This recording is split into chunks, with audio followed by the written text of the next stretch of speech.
Hello everybody, welcome back to a match analysis, and now it's going to be modern, which I've kind of come back to a little bit and not sure what to play in, but for now it's Blue Eye Control. This is my list. I don't think it's really interesting in any way. 25 land with 3 sanctuaries, 5-point removal spell, opt, mana leak, then Dovin's Veto and a logic knot, single timely main, triple force, 4 planeswalkers here, 1 D-sphere, 1 factor fiction, and I know that I want to play a spell which abuses sanctuary, so this is this slot. Could be Tragic Lesser, could be Archmage's Charm probably, but factor fiction is just super fun to play with, and really affects the game meaningfully. Double Jays, double Verdict, triple Cryptic, 1 Teferi Hero of Dominaria. Now sideboarding, double Purge, double Rip, double Gust. I think Gust is excellent in Modern. Double Ashok Dream Render, double Timely. So you can see I've got 3 Timely in total instead of 75 because I hate losing to burn and I want to be prepared. Double Mentor, love it. Double Engineered Explosive, so people don't play Engineered Explosives in 2-color decks, and I really dislike that decision. It's excellent against everything. Infect, yup. Prowess, yup. Weird Lanterny artifact deck, yup. Humans, yup. Band Spirits, yup. Jund, yup. And 1 Teferi, which is meant to be like this is because again, as I've explained a few times, you look at the sideboard as the functions, not the cards themselves, and this is like here, Facts is the Abuse Sanctuary slot. This is the Fair Magic, I want to win slot, right? So this is against all the Juns, all the shadows, all the mirrors, and all of that. So that's the slot, and I could see playing just something else in that slot. And so let's watch a game analysis, shall we? Game 1. Okay, so as you know from the title of the video, I didn't know what I'd be playing against. So I look at this hand and I see turn 1 opt. I've got turn 2, very efficient, powerful interaction against unfair decks, against creature decks. So that's a Sniper Keeper. Lands semi-cooperate, but shouldn't be a big problem. So keep, calling it go.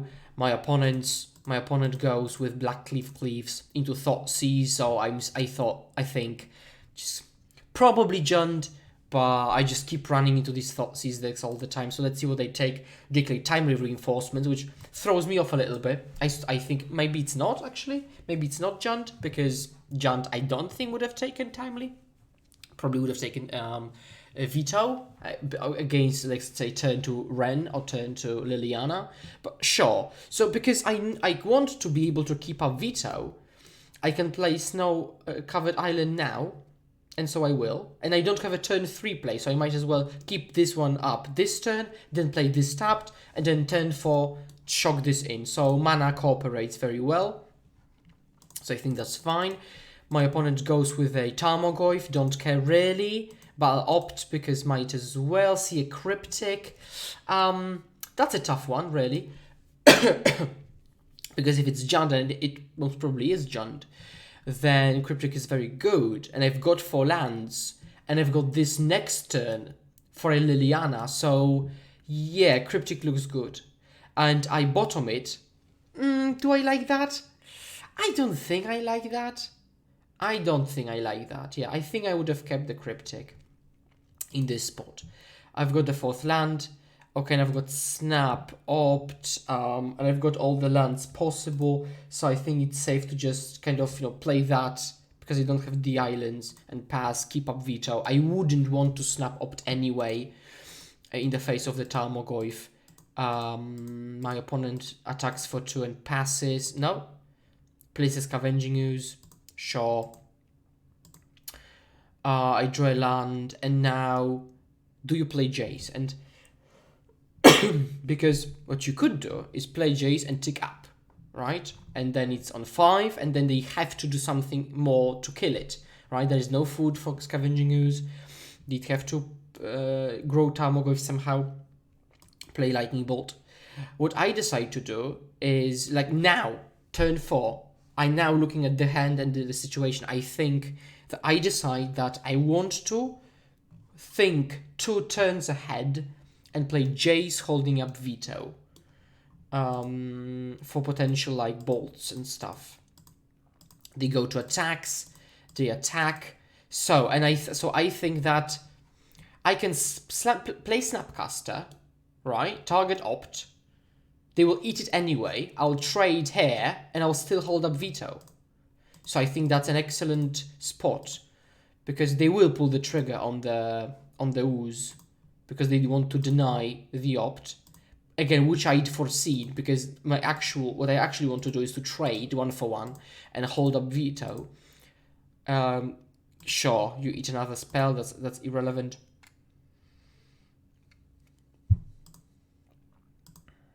Crack. Yeah, and that will be a Croxa. Sure, Croxa resolves, can't counter it. I'll just discard a Field of Ruin because that's the worst card in the hand. Yeah, these Croxas. Oh, that's a good one. So now I could go shock this in, play Jace up, or Brainstorm, or minus actually, and then path something like a Animated Ravine. Or a conservative play would be to Field of Ruin, Ravine. Let me still shock this in, have 5 mana, then pay 3 to destroy Ravine, have 3, and then still have Path here and hold up Veto.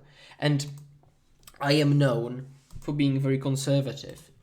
And that's the play I take. So basically, I put Jace at a premium and I can just hold him for until I just really need to use it, right? Just really need to use it. And I don't really need to use it. So I want to keep Jace as my very powerful resource late. Now, they pass the turn. And so I want to fix my mana and get rid of this Ravine for later. So I will ruin it. However, what's worth mentioning, and I want everybody to remember that, whether this is a good play or not, that it does fuel the Croxa cards in graveyard count. But sure, so now I can Path to Exile.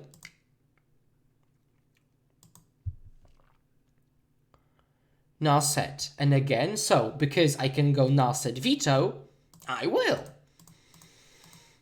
Keep holding up the veto.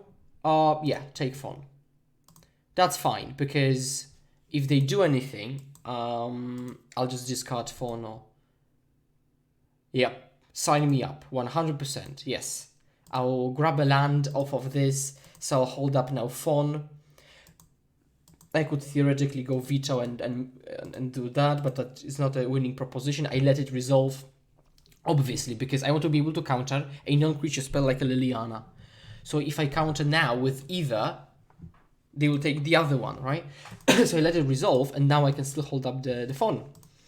Now my opponent goes with Crocs, I presume, if I remember correctly, but I probably just don't remember correctly. Oh, I don't think they can play Croxa. Oh, they can, they tap track, sure. So now this happens. So now I will play Jace, because now this is the moment when I really need to play Jace. And I will obviously bounce Croxa, because that's how I have to play that turn. Because otherwise Croxa will just, hit me and I'll just die, right? They'll play Liliana, sure. Can't do anything about it. So I might as well just pass this turn.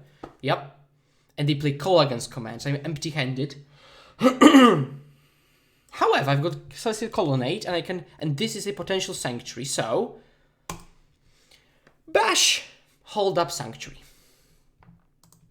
They still have the Croxa, which they will cast. Sure.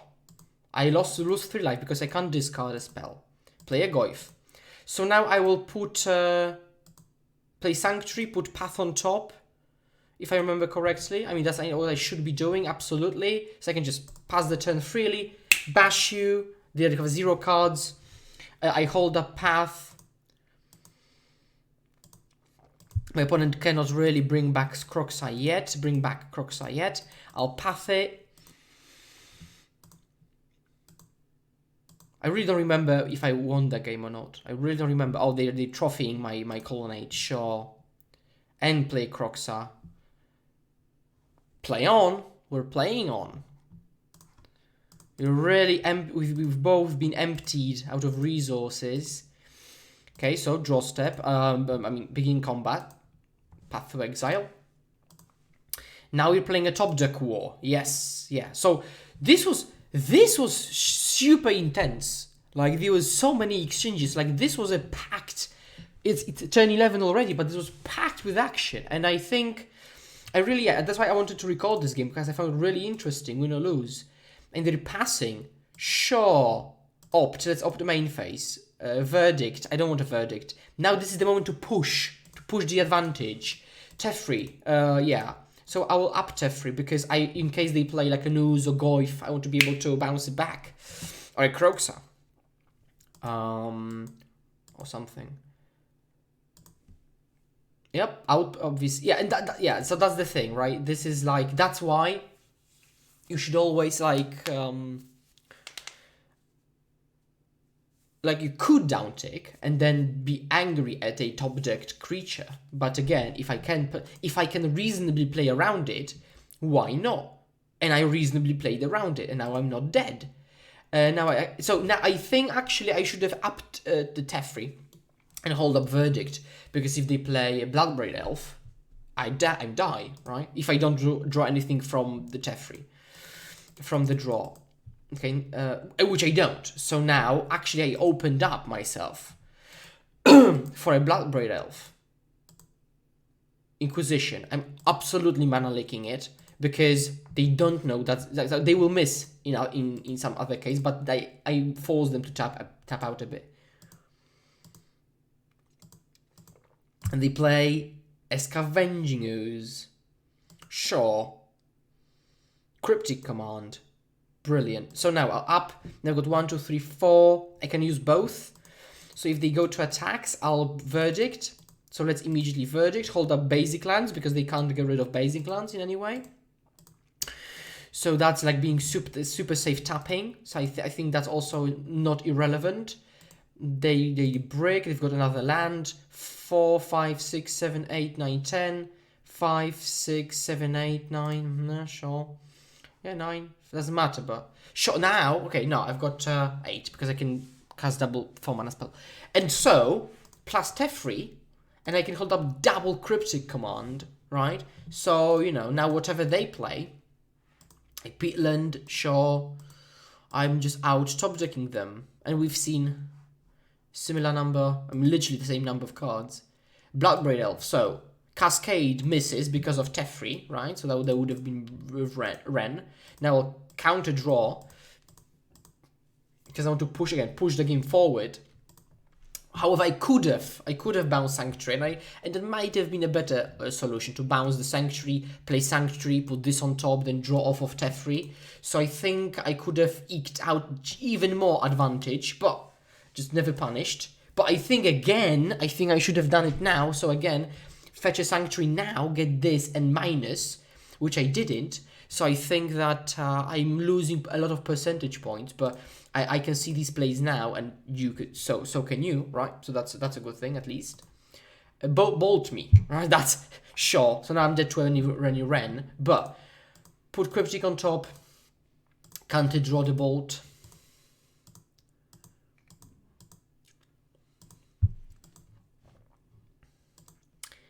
Now, if they had another spell like a Ren or another bolt, I wouldn't be that much afraid. Okay, opt. Fact or Fiction. Yep, Tefri up. Again, that's a safety valve. I feel pretty safe. This one card in their hand cannot be a spell, because they would have taken advantage of it the last turn, I think. A Croxa. So I don't mind this side of Croxa, because I'll just discard a spell. I'll just discard a Detention Sphere, because this game isn't about card advantage. I've got this for card advantage. This game is about just not losing out of nowhere. So I just ask myself, what do I lose to realistically? And if that's the case, let's not die out of nowhere. So now this Croxing, sure, but I will cast Cryptic Command. and not die to a Croxa. And I am bouncing Sanctuary. Now they pass the turn until the end step. Now I'm casting Fact or Fiction. And they concede rightfully so, because end of turn, Fact or Fiction, you lose. Thank you very much for game 1. Let's see you game 2. Game 2. Let's see the sideboard. So, as you can see, I cut fonts because there is realistically not a moment when you can or should fawn. Because if they play a turn to Renan 6 and you fawn it, that's a very bad exchange for you. And I think people overvalue Ren. I think like you should not, under any circumstances, wrap your game around Ren. She's irrelevant, basically. And when she becomes relevant, you've got explosives, purges, ether gusts, and cryptic commands to get rid of it. So just forget about it. Verdict. I am cutting verdicts because they will be... 1. We are really afraid of the Planeswalker draws, and it doesn't help against that. 2. They won't overcommit most often, and their overcommitting will be like 2 creatures, which are easily containable with our normal resources.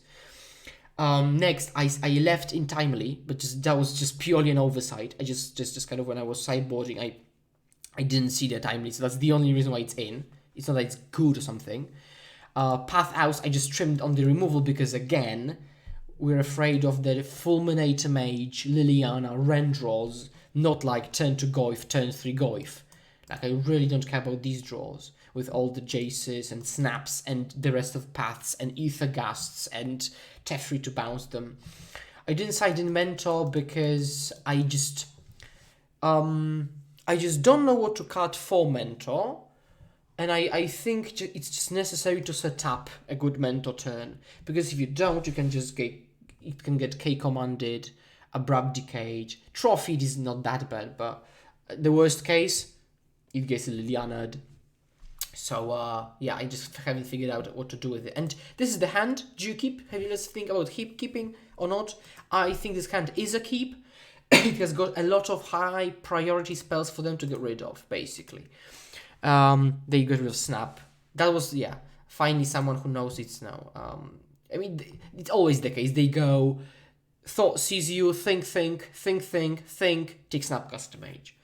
Okay, Island, opt, go. Nothing, we are under no pressure. Ravine, thought sees. I'm opting in response to find a white source. I just decided to take the mana leak because if they want to, if they are setting up a turn 3, just they need to take mana leak and they have to leave Jace and explosives in, right? But if they are afraid of Jace like they are, I still have got turn 2 interaction and I drew Aethergas, which is excellent. Now I've got everything covered, whether it's a Planeswalker or not. And I'm countering Ooze because I want to keep the board clear. Now I think I should have used Gust, because if they play a Liliana, I cannot get rid of it. Now I'm playing a Colonnade because I want to keep up the Gust. Croxa, I let it resolve. So I could have gusted it, but that's almost irrelevant what it does. I'm just ditching explosives. And we just traded a card for a card, and I would much rather gust it when it's escaped, right? We are 3 on 3. Now I can safely play a land, and now I won't. As you may have seen, I wanted to tap Field of Ruin and use it, but because they don't have black, I don't want to use it because they got very clearly mana problems, right? I mean, I didn't want to do it because they could have cast Liliana. Now I can do it because I will be untapping first. And they don't have green as well, so they have to find a forest or swamp. Now they do find a forest. Now what I can do, okay, it's conveniently 5 mana. So what I can do here is shock myself in to get lower life total, play a timely, right, to just chump it for, it says 7, but I can just chump it forever and hold up Gust. Jamming, sure, chump. It just buys me a ton of time. They're passing. So because I drew a mana leak, I want to keep passing with mana up because I can counter anything with the mana leak. I might as well attack with one soldier because the other one will be on the blocking duty. They passed the turn, so now I could just play Explo on 2. But I really suspect that because they passed, they might have something like Colligan's Command, so that's why I didn't play Explosives. And it turns out that they did have Colligan's Command, so you know, IQ 400,000. Predicting all the plays. They want to kill this and make me discard a card. That's barely relevant, to be honest. But you know, I just say sure, just put it on top. If you want to do that and you want to bash me for 6, you have to spend your whole main phase for that. And even when you do, I might still mana leak it. And from what I remember, I think they bought on that. Now they draw a land, so probably like a Blood Raid, sure. Trigger, Liliana. Yep, so I'll mana leak Liliana. Bash, I take the damage. Now, it's crucial actually. So I take the damage because the next turn I want to play Explosives, pop it, destroy the 2-drops, and double block here to have the board empty. So that's crucial here. So that's exactly what I'm planning to do. I've got Island, so let's see what I could put on top. Nothing really. I need to pull ahead now. Because I've got so many lands, so I need to draw action, not another answer. So let's do that as I wanted. Let's do exactly that. Does it work?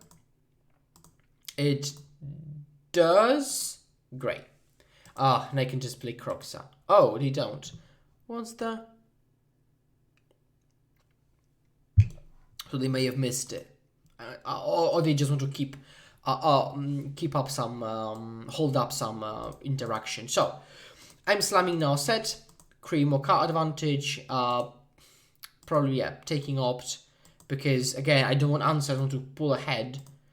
I took the Colonnade. I don't think I should have, but I took the Colonnade for 2 reasons, and one reason is that it's just a very good card, I can just kill him, and another reason is that they didn't play Croxa then, but I suspect that they might now. And if I draw a non-land card, which costs more than 2, which is super likely, I would have to discard it anyway, so might as well take a good land, right? Black Bray Elf into Ren and 6. Sure, just come at me, bro. Not using that because I want to pull ahead. That's my plan, right? Just answering things is not relevant. Now, I decide to activate Colonnade to kill Ren. Because I don't have to keep up Cryptic, and that's another thing, like you have to decide, you have to pick your fights, and now obviously, I did today trophied it, obviously you can say that they will Croxa, out of focus, please focus again, thank you camera, they can Croxa out my Cryptic, but if I just say, no, tap, bounce, they will still play Croxa, and what am I accomplishing? I can just counter Croxa, let's say, and draw a card. That'll be one of the best things, probably. But I will be in the same spot. But that may have been the better play, potentially. But now I'll discard Cryptic, but I'll put it on top again. Because I can, right? But that's a bit tough. And I've got 1 card in hand. Pass. Now I won't use Colonnade now, because 1, I'll just die here. And 2, it's on 5. Now, in beginning of combat, I have to use field here, because if I say tap draw, they might animate Ravine after that, which I don't want to happen. So I'm doing exactly that, tap draw. Ethergas, that's a fine one, but only if I draw, oh, they thought it right away. Okay, opt. Let's see what I opt into. That's a... Oh, I'm dead. Sure. So now I am actually dead.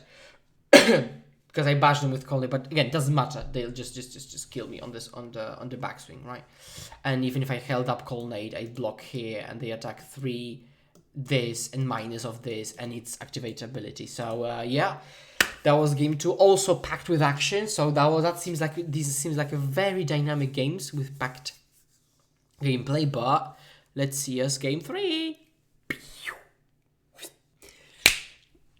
Game 3.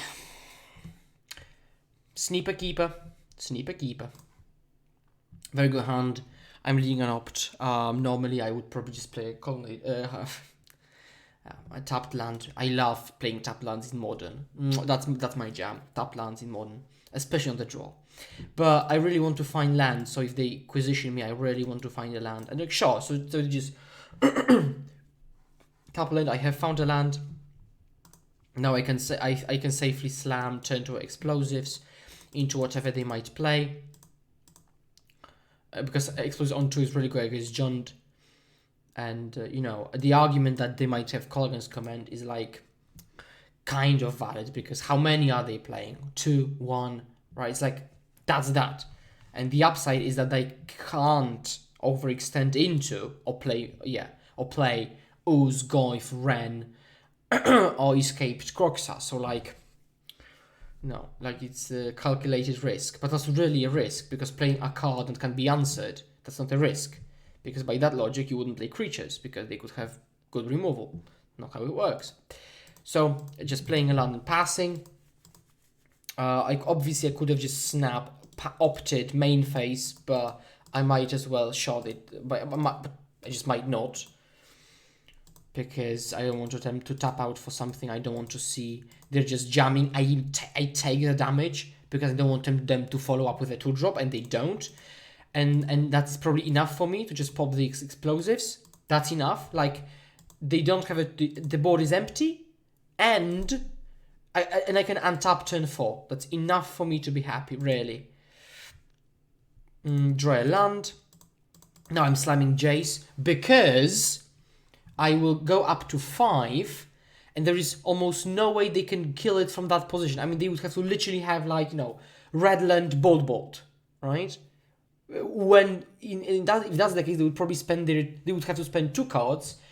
So they would have to have, in these 5 cards, the worst case, Red Source, Bolt, Goif. Let's say. These are 4 out of 5 cards they've got already. And if that's the worst case, I untap, pathing it, and still hold up Purge. So the worst case is that they would have to, like, Blood Braid into Bolt. But that's very, very narrow. So, yeah, I'm plussing Jace. Okay, they've got the Red Source. They've got that. So they can ping it down to 1. 1 is not 0. Brainstorm. Decisions. So, basically, I could Purge here for 2.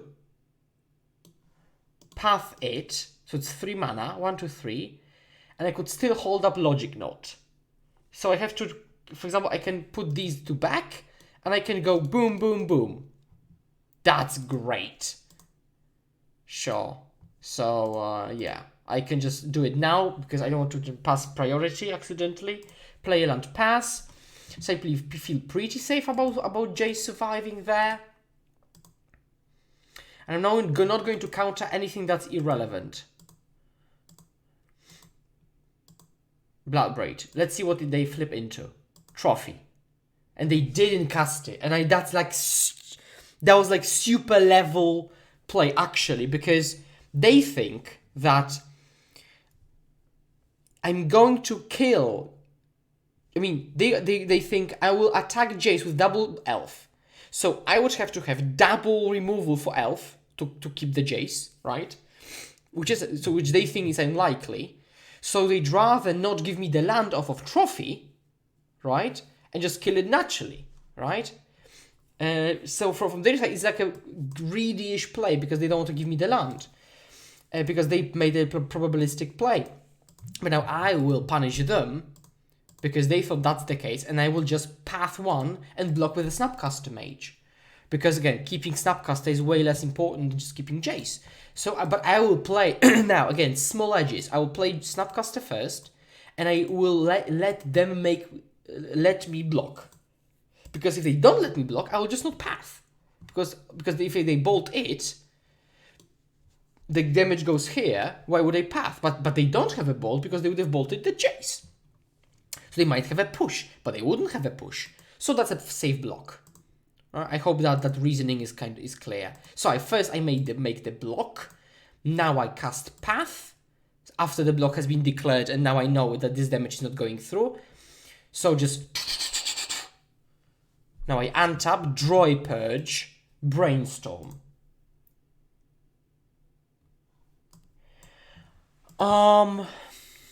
So obviously, for mana efficiency, I'd love to cast Factor Fiction. But then if I keep Factor Fiction, I would have to like to make land drops. So I would like to have like such an array of options, but then 1, 2, 3, 4, I don't have the mana to do all of that. So I have to decide basically the fight I want to have to pick the fight I want to fight.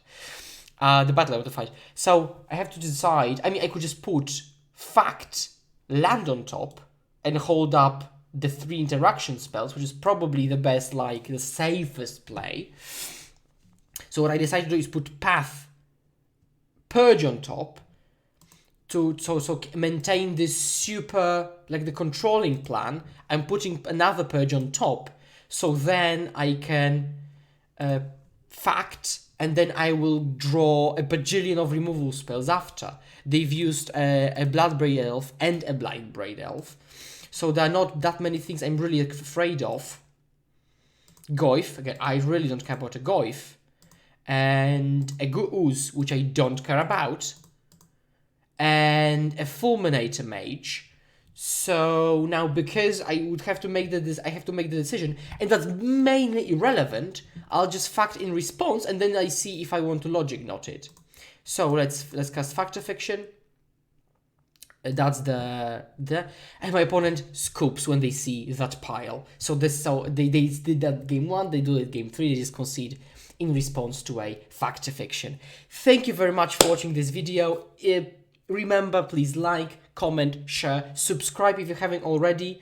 Click the bell, you will be notified of all the analyses, videos. Thank you very much for watching. Hold my hand, let's pass it in together, whatever the format, and see you next time. Cheers!